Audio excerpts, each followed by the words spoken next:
How to check your drafts on Instagram on Android. This tutorial shows you how to find and manage all your saved drafts in just a few taps. First, open the Instagram app on your Android device. After that, tap on the plus icon at the top left of the screen to create a new post. At this point, you'll see a draft section appearing right at the top of your camera roll.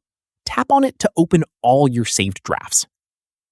In the next step, tap on any draft to open it and continue editing where you left off.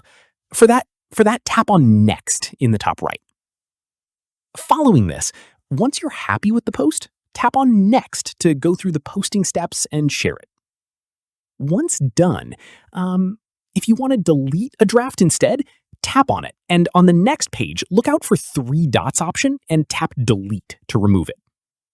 From here, if you don't see a draft section at the top of your camera roll, it means you don't have any saved drafts at the moment. Keep in mind that drafts are only saved locally on your device, so if you uninstall Instagram or clear the app data, your drafts will be permanently lost. And that's it. If this guide helped you find your Instagram drafts, give it a like, subscribe for more Android tutorials, and tap the bell icon for updates.